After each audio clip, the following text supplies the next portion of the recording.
Sean bienvenidos a una nueva edición de Método Charla. Un espacio donde la experiencia se encuentra con la innovación.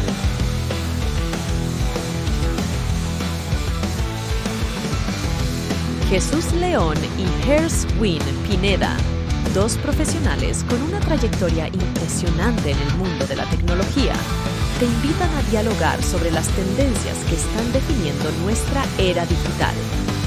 Cada episodio es una oportunidad para aprender de invitados expertos y descubrir cómo la tecnología transforma nuestras vidas. Únete a la conversación y amplía tus horizontes con Método Charla. Hello. Hola, volvimos después de mucho tiempo. Esto es curioso, deberíamos haber mejorado, pero ya, déjenme ver si puedo hacer eso. Pero miren, no estoy en esa casa que se ve ahí. O sea, es un fondo, como Así todo debería es. funcionar. Pero bueno, pasaron cositas, luego ya verán qué. Yo estoy como Paco, el de español ese que dice que la pantalla está sucia, y yo tengo como que la pared ya está muy sucia. Yo decidí poner el piano, todo lo moví para que esto se viera excelente. Sí, está muy bien. Pero si hablamos de lo que ha pasado en la IA de enero hasta ahorita, desde el último capítulo complicado. No. Tenemos Creo hacer que no creerían de todo lo que pasó. Deberíamos hacer un capítulo solo de qué ha pasado, un recap de qué. Lo que sí es que ya se acabó la guía gratis y ahora pura guía mayor de $100 en adelante. Yo pago ahorita 200, o sea, pago 200 con Claude, no me arrepiento. Creo que es como... O sea, estoy enamorado de Claude porque funciona y conseguí una terminal que se llama, ya aquí la tengo, Cemux, y es genial porque es como tener todo ese poco de pestañas en el navegador, pero con terminal. O sea, entonces tengo como 100,000 pestañas ahí abiertas, cada uno es un esclavo diferente de AI, haciendo una diferente tarea, una investigación, una pregunta. Entonces me parece genial porque es como tener varios empleados ahí metidos haciendo cosas no gratis, pero sí casi como tener un indio. O sea, vale centavos.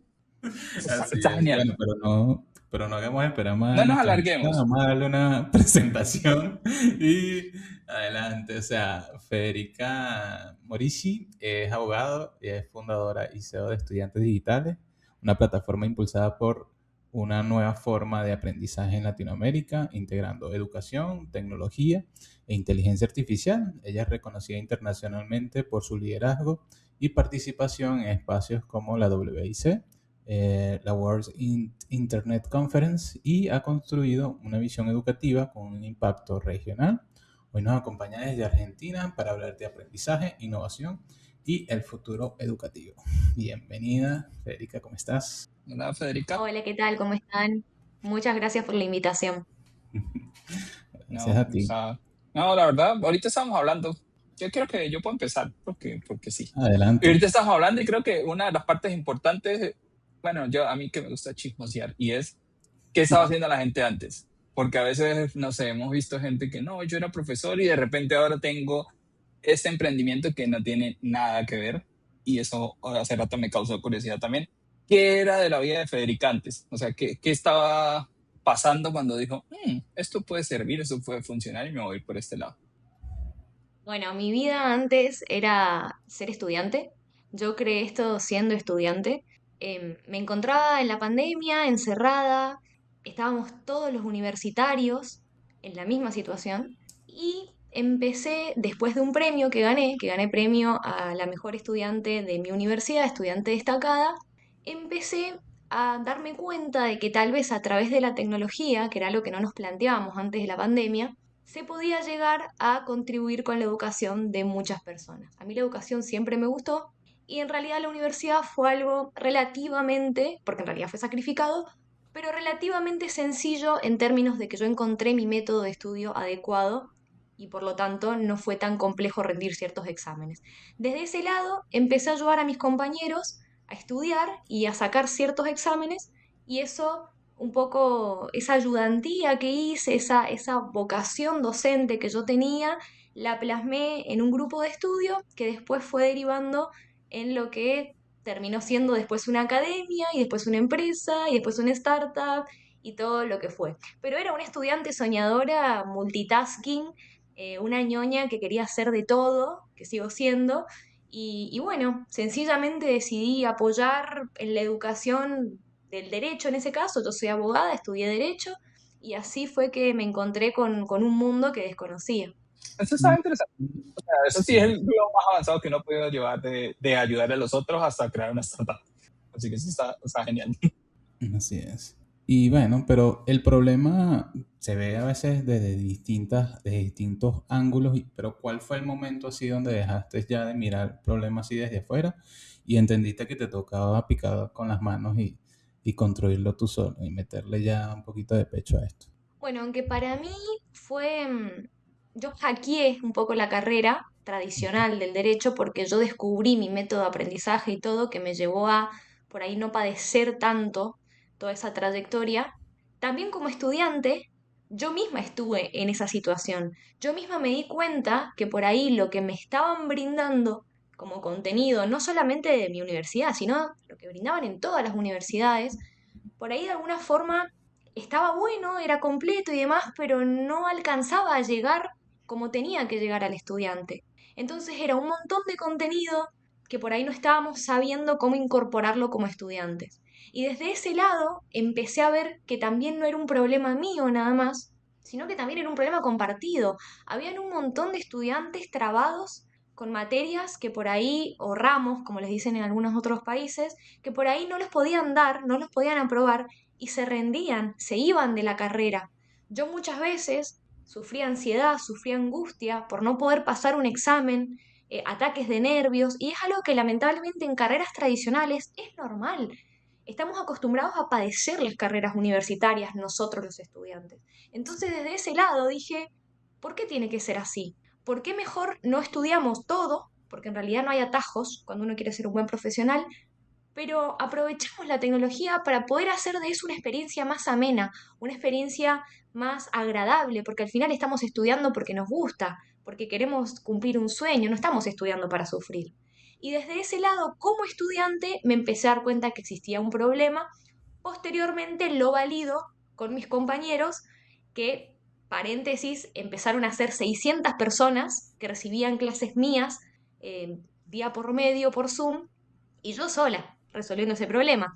Obviamente que también en la vida del emprendedor uno cree que resuelve un problema que no resuelve. Entonces también era como entender el problema fue mucho más largo, si se quiere, que lo que parece. No es que lo entendí ahí de inmediato y todo bien. No, fue toda una trayectoria que hasta el día de hoy sigo intentando entender, porque se vive adaptando. Entonces, bueno, yo creo que así fue como empezó esto de, ¿hay un problema? ¿Cómo lo resolvemos? No, y es bonito porque tú partes también de temas incluso de contenido, porque, por ejemplo, nosotros venimos de una carrera más técnica, a veces nos dan contenido muy desactualizado, y estamos hablando de que ya la tecnología avanza de manera Bueno, no más que derecho acelerada. romano.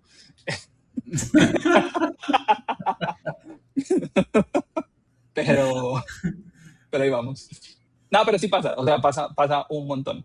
Y creo que eso sí es como, casi eso del Zoom de las 600 personas, es como factor X, pero en modo, o sea, vamos a hacer algo pequeño, 600 personas conectadas, ¿qué es esto? O sea, ¿cómo pasó? 600 personas es un Es auditorio bastante. grande, grande, grande de personas. Si Creo intentaras que, creo que abrazar uno 600 nunca, personas es muchísimo. no, y menos si son gringos. Pero bueno, eh, ¿cómo fue armando como el rompecabezas? O sea, todo fue como, fue cuadrando o lo planeó. O sea, y a qué voy es como, a veces uno va como en piloto automático, más o menos, y va armando cosas, y después uno se voltea y dice, sí funcionó. O fue un plan de voy a ir armando esto y esto me va a llevar a esto y esto me va a llevar a esto. ¿Cómo fue esa parte? Bueno, hoy en día sí es un plan, porque ya, bueno, llevamos un montón de años y esto ya es una empresa, pero en su momento ni siquiera fue algo que yo busqué, fue algo que empecé a construir sin darme cuenta y claro, llegó un momento en el que pasó el tiempo, se empezaron a sumar también un team de personas muy copadas que me empezaron a ayudar con esto. Y me di vuelta y dije, mirá lo que hemos construido. Cuando éramos 14.000 personas ya en la comunidad, 100% orgánica, sin un peso de inversión, sin un peso en marketing, nada, dije, bueno, tal vez esto tenga que tomar otra forma. Los mismos estudiantes nos decían, necesitamos más de esto, queremos más, construyan otras cosas, o sea, queremos más de ustedes, porque al final la gente se terminó sintiendo parte de Estudiantes Digitales como una comunidad, como una familia. Empezaron incluso a querer, a pedirnos remeras, a pedirnos botellas, y nosotros como ni siquiera eso estaba en mente. Al final nos dimos cuenta de que el impacto que estábamos causando en la vida de la gente, más allá de la carrera, en la vida de la gente era mucho.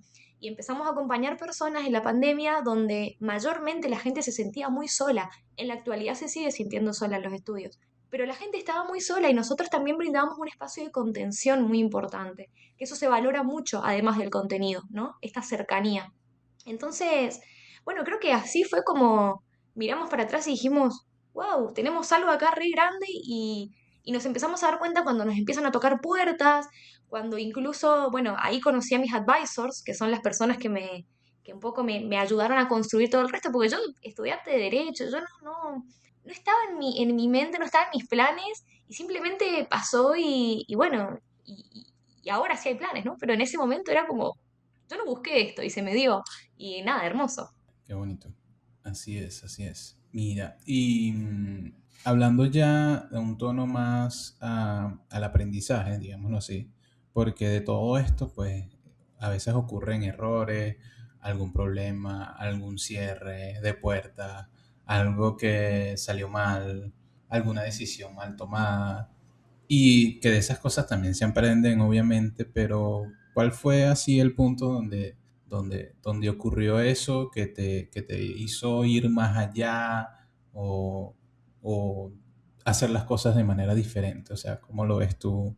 Algo que hayas aprendido de un error o de alguna etapa dura del proyecto.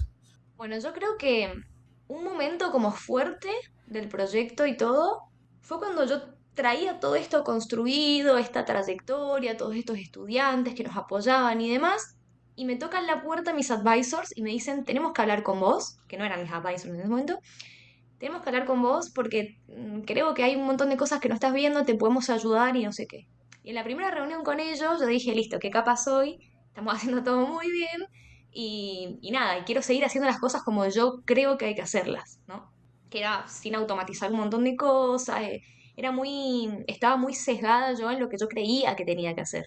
Y claro, en la reunión con mis advisors, que son personas que después me terminaron asesorando gratis, como 2 años, porque me dijeron, le creo al proyecto, quiero estar con ustedes. em, claro, ahí me empiezo a dar cuenta que en realidad yo tenía algo gigante, pero no lo estaba sabiendo manejar también. Y ellos me empezaron a hacer, con mi consentimiento, por supuesto, críticas y propuestas que en su momento me hicieron un ruido, que yo dije, no, no puedo hacer esto, no está bien, no me gusta, no va a funcionar. Eso es lo que yo decía, no va a funcionar, esto lo creé yo y esto no funciona. Y, y claro, yo no me daba cuenta que en realidad yo estaba atascando el proyecto. A veces cuesta como CEO aprender a liderar y aprender a darse cuenta que uno mismo a veces es el que estanca el proyecto, las limitaciones de uno como CEO. Pero bueno, hay que tener la humildad suficiente, que muchos no la tenemos, la vamos construyendo, para aceptar esas cosas también. Y decidí finalmente hacerles caso, con mis tintes obviamente, pero hacerles caso en muchas cosas. Y al contrario de lo que pensé que iba a fallar, estaba convencida de que no iba a funcionar, di un paso súper grande. Yo en ese momento vivía en China, viajé a Argentina de un día al otro a crear el método Aurora, en base a investigaciones y todo lo que habíamos hecho antes, y efectivamente fue el salto que nosotros pudimos dar para bueno, todo lo que vino después, ¿no? Entonces, más que como un impacto negativo, una sorpresa negativa, fue lo contrario, fue una sorpresa positiva, pero una resiliencia de yo decir como CEO, tengo que aprender a escuchar a la gente que sabe, no puedo estar sola en esto, y también tengo que tener la humildad suficiente como para seguirme capacitando y no creer que me las sé todas, porque es un error que tenemos y hay que aceptarlo para que el proyecto crezca, ¿no? Separar el ego del proyecto me parece algo fundamental y todos caemos ahí, ¿no? Permanentemente, yo, colegas, todos caemos en eso. Ahí caíste como en un tanque en el Shark Tank y te lanzaron un montón de preguntas y, y es donde caíste en cuenta de la cosa. Está muy bien. No, pero Chéverísimo. está genial, porque hay gente que nunca entiende como que debe ceder el control o debe cambiar alguna cosa. Gente que se cierra, si esto lo creé yo y es tan grande, ¿qué va a venir usted a decirme qué? Y ahí es como uno de los errores que más he visto en empresas, cuando como la personalidad del CEO es como, está metido en todo y no deja que nadie haga nada y él es el que tiene la razón. Es como, man, esto va a funcionar, pero en algún momento se va a romper cuando tenga que evolucionar el negocio o algo así. Y aquí es donde viene mi otra pregunta, y es, normalmente las empresas siempre son un reflejo de quién las creó. O sea, eso, a pesar de que es como una entidad sola, casi siempre tiene rasgos de la personalidad de la persona fundadora o de los fundadores. ¿Cuáles cree que dejó ahí marcados dentro de este proyecto? Dice, Bueno, esto es mío, esto. eso que decís es absolutamente cierto, pero a uno siempre se le recomienda intentar que eso no sea tan así. Obviamente sí dejar una huella, pero no, a mí siempre mis advisors me dijeron, hay que desfedericizar estudiantes digitales. Y fue el primer golpe fuerte también, fue como, no quiero No, desfedericizarlo. No, es claro. Federica esto. Pero claro, dentro de ese desapego sano para el crecimiento, hay muchas cosas que quedaron de mí. Lo más importante, y creo que fue el motivo por el cual yo creé esto, es mi amor y mi pasión por la educación, más que por el derecho, por la educación. Soy una apasionada de la educación. Después me empecé a dar cuenta que estas raíces en realidad las traigo de mi abuela, que ella era educadora, ella falleció, pero ella me enseñó mucho acerca de su pasión y me lo transmitió también de esto de transmitirle a otras personas y demás. Y creo que eso quedó muy profundo en mi alma y por eso siempre mi objetivo fue democratizar el acceso a la educación de calidad, aprovechando, por supuesto, los privilegios y las ventajas de la tecnología. Así que eso está siempre como alma dentro de estudiantes digitales. Pero claro, a su vez también hay mucho toque Federica porque el método Aurora como tal, más allá de que participan muchos profesionales y han participado también en los estudios y demás, bueno, yo también me especialicé en inteligencia artificial desde el 2020, estoy estudiando inteligencia artificial, o sea, antes de ChatGPT y todo esto. eh, Estuvo mi toque ahí, estuvo mi perspectiva, pero el equipo técnico, por supuesto, es quien se lleva todo el mérito de esto, porque yo simplemente eh, fue una pasión y que lo mantengo y me sigo capacitando, pero no soy técnica. Y algo que puntualmente está mucho en estudiantes digitales y en el método Aurora, que es mi vida, es la música. Estudiantes digitales musicaliza mucho las experiencias de aprendizaje de las personas. Y yo me considero una fanática de la música a nivel personal, o sea, vivo por y para la música y eso lo intenté transmitir a mis estudiantes porque, no sé, les he hecho jazz, por ejemplo. No sé, la Constitución Nacional te la aprendes escuchando una playlist, por ejemplo, y lo que hace este método justamente es que se adapta a lo que cada persona tiene como fortaleza, porque entiende que no todos aprendemos de la misma manera. En mi caso, por ejemplo, cuando yo era estudiante, me servía mucho escucharme a mí misma, escuchar a otros, o escuchar música vinculada con esto. Y hoy en día con la inteligencia artificial podemos hacer música para aprender un concepto completo, re entretenida y de la música que a vos te gusta.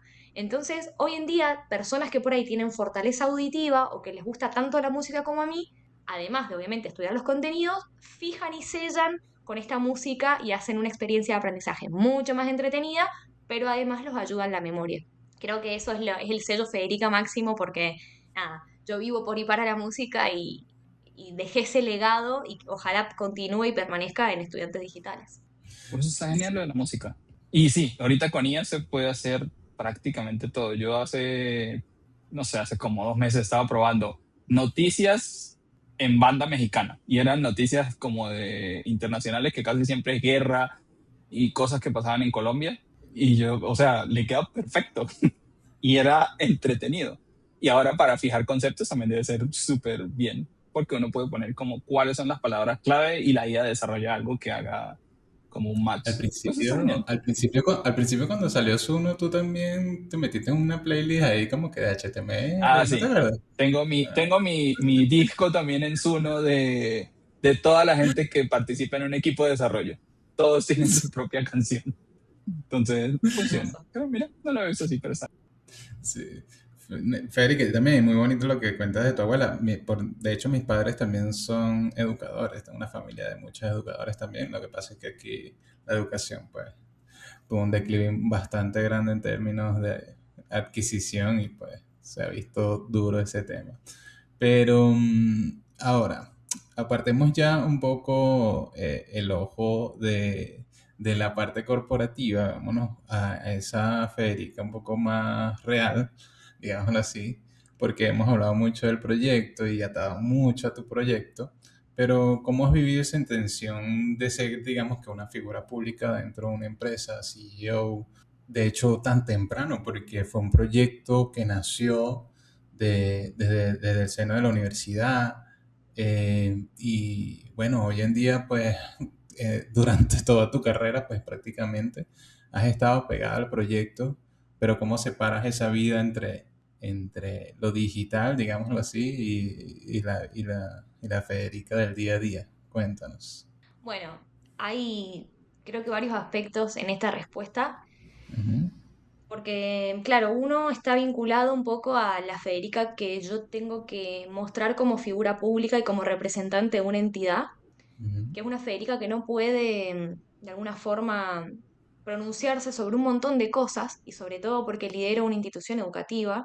Y por otro lado está la Federica que soy yo, que soy Federica totalmente, no te digo distinta, pero soy una persona normal que tiene pensamientos como todo el mundo, que tiene postura política, que nunca la digo, que tengo gustos, que por ahí o hago actividades o salgo con mis amigas o tengo una vida que tampoco muestro porque por ahí no es lo que mi marca personal necesita a efectos de la empresa.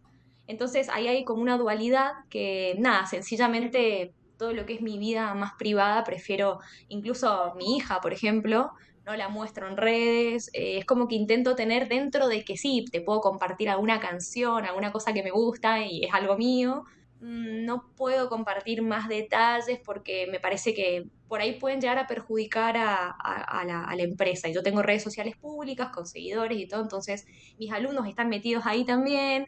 Entonces, nada, intento mantener como lo otro privado, ¿no? Eso por una parte. Y por otro lado está el aspecto de la desconexión, porque en realidad uno está permanentemente conectado.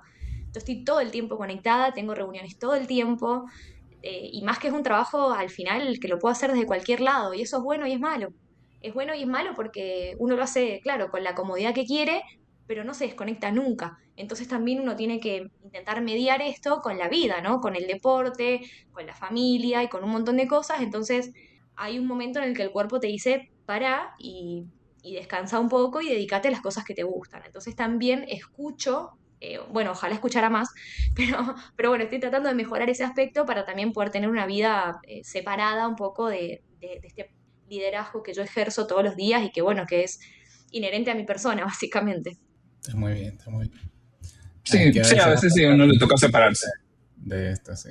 Y más si es como es el CEO. O sea, si fuese el señor que limpia, uno dice, bueno, o sea, el señor que limpia puede escribir lo que quiera en su red social, pero el CEO sí casi siempre es como, sí, o sea, lo que diga puede ser usado en su contra.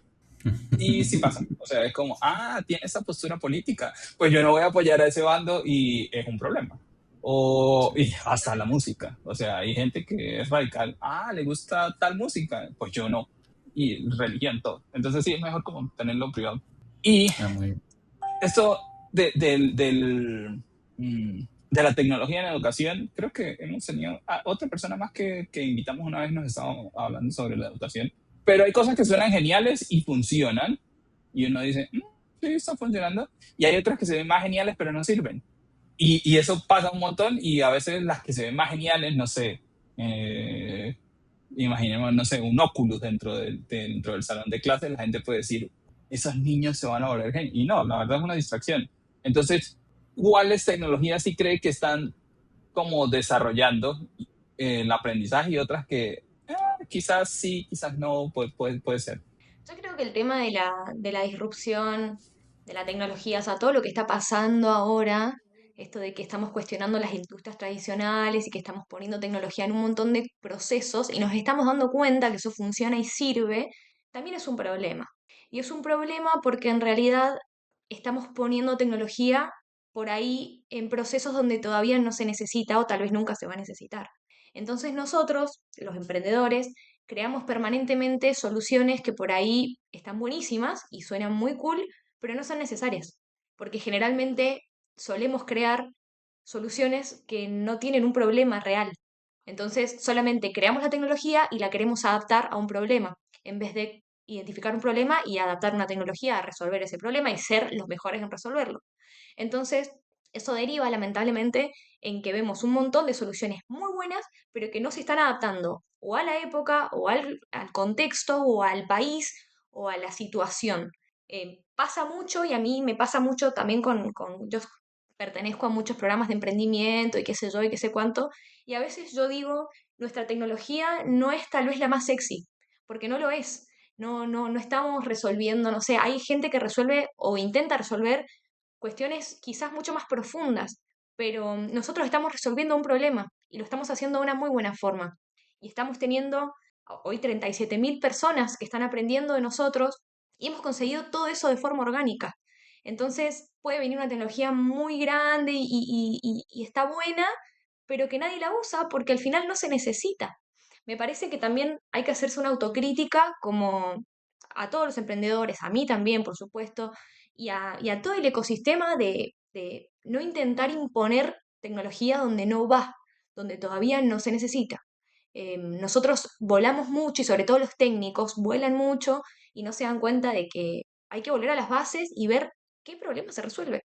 Es algo re básico y en todo programa de emprendimiento es la primera clase que te dan. ¿Qué problema resolvemos? Y vos decís, hoy estoy harto de escuchar esta clase, pero es que realmente no lo sabemos. Y uno sigue avanzando sin saberlo. Entonces, incluso yo misma, que yo sé lo que resuelvo, pero igual todo el tiempo me lo estoy cuestionando y estamos todo el tiempo preguntando a los chicos y entrevistando. Y entonces a mí me parece que está en eso de imponemos esto, pero nos olvidamos de a quién queremos ayudar y cómo. Entonces por eso surgen muchas soluciones que por ahí no hacen mucho sentido. En definitiva, la mejor solución va a ser siempre la que resuelva un problema. No importa si es con la tecnología más pro o con una básica, la que esté resolviendo un problema. Sí, yo hace tiempo estaba viendo y era como una gente fue a África a ver por qué los niños no aprendían. Y se dieron cuenta, o sea, la gente de Estados Unidos fue y dijo, obvio, ¿cómo no van a aprender si no tienen computadoras? Compraron computadoras para el colegio y el problema era que no había luz, pero realmente el problema ni siquiera era ese, el problema era que los profesores no iban. Y al final, después de un montón de cosas, la solución era como una cámara que el profesor se tomaba una foto cuando iba a dar clase con los niños y eso hizo que los niños fueran más a clase porque los niños a veces no iban por algo como, y si el profesor no fue, yo pierdo el viaje. Y una cosa es que yo pierdo el viaje, voy en carro, y otra es que me toca caminar 4 horas para llegar al colegio. Entonces era una solución súper simple. Y a veces uno de técnico quisiera poner un robot en todos lados. Y es lo mismo, pongo un robot para solucionar algo. No hay luz para cargarlo. Entonces uno como que se desvía de qué es lo que tiene que hacer. Y realmente el problema no va ni por ahí porque no está entendiendo cuál es el problema que para poderlo solucionar. Si no está solucionando algo que uno quiere solucionar, es como vender un producto. Es como yo quiero poner ese robot ahí para que se vea. Genial. Ya veremos qué problema soluciona. No sé cuál, pero se ve bonito, ¿verdad? Y toda la gente. Eso pasa un montón. Sí, pasa mucho que la gente se enfoca en cuál es que si el problema, que si es el contenido, que si es el acceso a la educación, que si es la práctica, pero la verdad, el problema a veces es otro, a veces un desorden, a veces, no sé, la sociedad en sí o la falta de un método, en caso de ustedes que ya tienen un método creado en la forma de impartir clases, ya tienen, o sea, ya visualizan el problema mucho más allá de un simplemente acceso a la educación, una simple computadora que a veces hace falta, pero por ejemplo en mi caso estudié incluso computación, cercano a la mitad de la carrera, pues fue que yo llegué a tener computadora, tampoco es que todo el mundo ha tenido acceso Ok.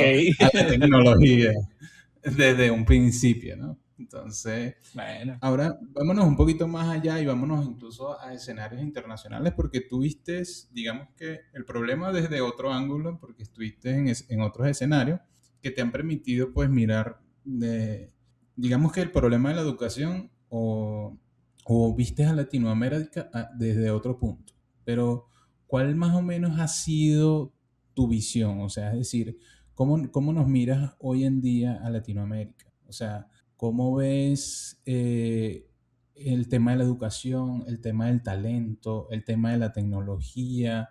Si nos están subestimando, si crees que le falta mucho a la región, o cómo ves tú a la región en general, o Latinoamérica en general, ya que estuviste en otros escenarios internacionales.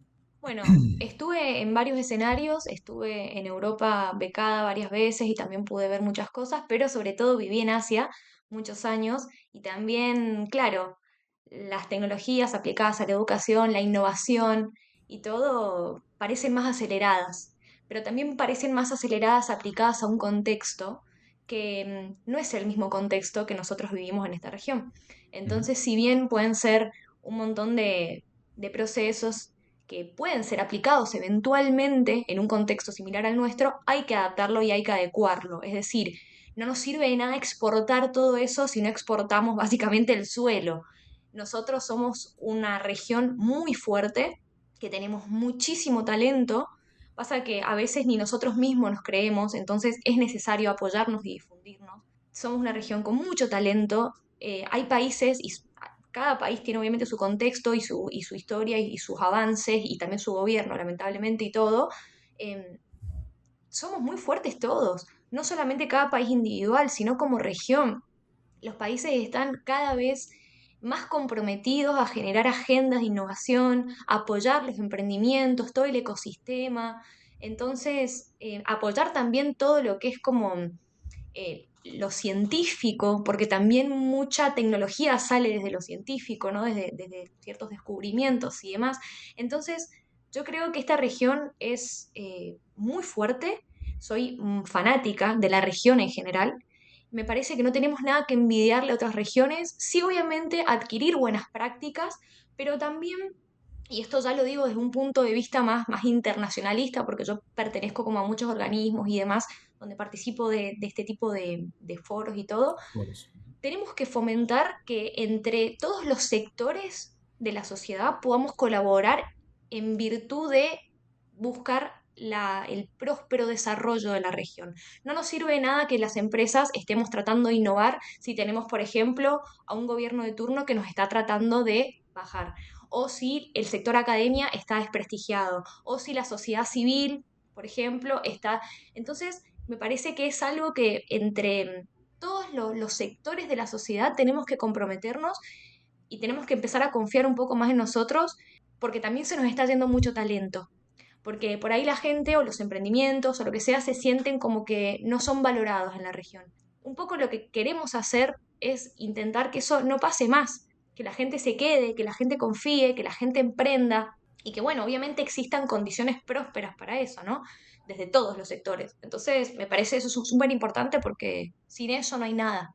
Y creo que eso es lo que sí se ve en otras regiones que pasa y acá estamos un poco flojos. Pero bueno, hay un montón de programas y un montón de incentivos permanentes para que eso cese y para que al final podamos todos avanzar en esta ola de tecnología e innovación que es necesaria, ¿no?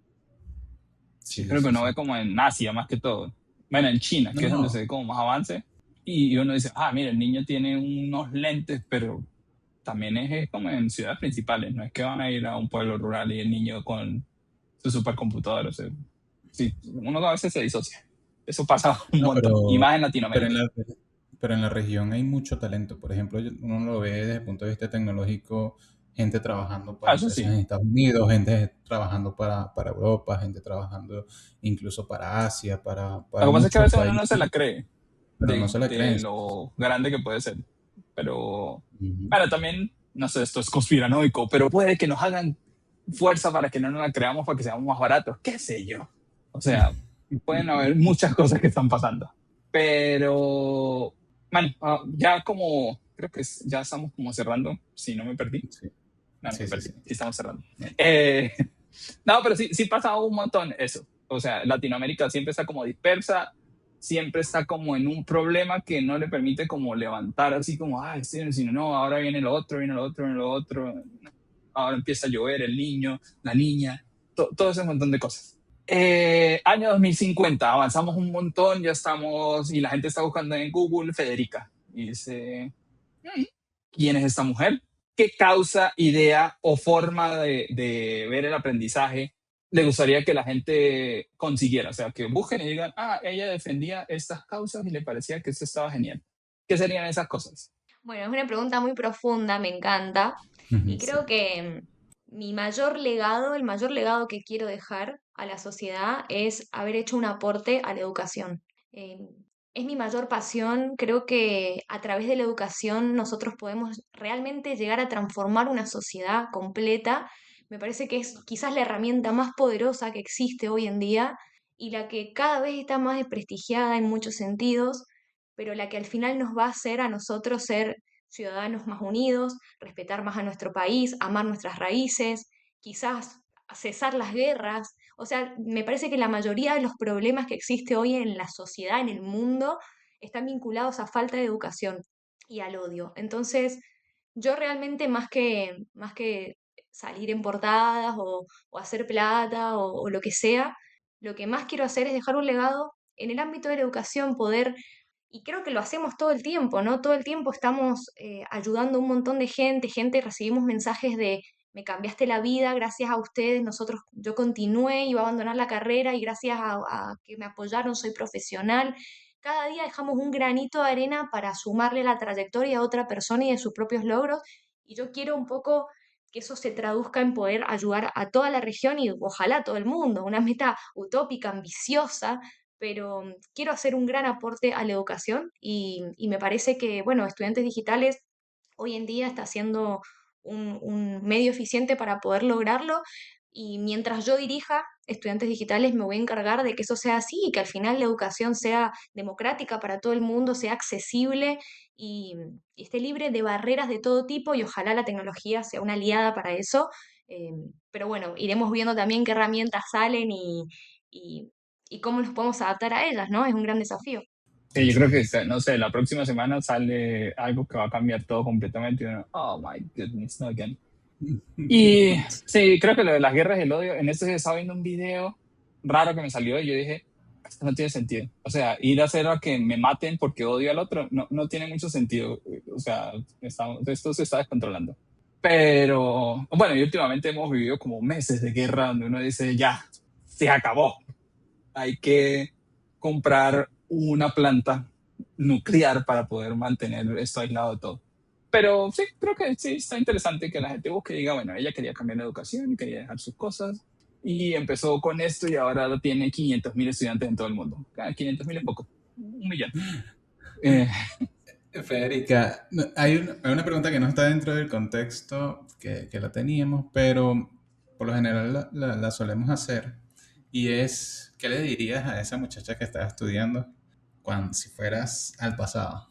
Ya fuimos al futuro, ya vemos el legado que dejaste, pero si fueras al pasado, ¿te dirías algo a ti misma? Si fuera el pasado, me diría ser resiliente y no abandones, porque muchas veces quise abandonar, estar colapsada. No es un camino de rosas, es un camino súper difícil y sacrificado. Y muchas veces me rompí la cabeza y me sentí mal y quise tirar la toalla, básicamente. Me diría a mí misma, ser resiliente, continúa, no te frustres tanto, no intentes tener todo resuelto ya, porque a veces uno quiere resolver todo ya ahora y tal vez no es así como tienen que darse las cosas. También dejar madurar el proyecto. Es difícil hacer un proyecto ya y que mañana sea lo que vos querés que sea. Requiere tiempo, realmente requiere tiempo, la tecnología lo acorta ese tiempo, pero igual requiere tiempo, requiere muchas personas, requiere no estar solo en el proceso, es muy difícil delegar, es muy difícil buscar un equipo. También me diría, busca un equipo antes, delega antes, no intentes manejar absolutamente todo sola, no sabes manejar todo sola, no podés hacerlo sola. Podés haber creado, pero no podés hacerlo sola, nadie puede hacerlo solo, ni vos ni nadie. Entonces, eso también me parece un dato de color súper relevante. Y por último, creo que me iría, aprende a escuchar a personas que saben, aprende a entender que no sabes todo y que hay que buscar no solamente en tu team, sino afuera. Hay que estar permanentemente curioso y humilde.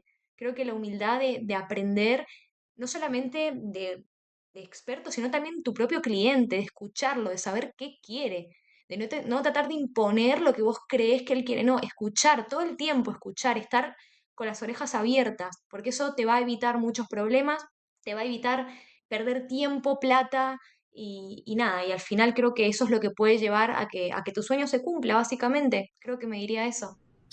Así, como dicen los abuelitos, para O sea, eso nos aprender a dieron escuchar $2. está bien. Sí, Para aprender a escuchar todo. creo que es el mejor de todos. Está genial. Bueno, señores, Federica. creo que muchísimas gracias, Federica. Yo voy a tocar el piano que tengo atrás porque me encanta la música y me encanta el piano.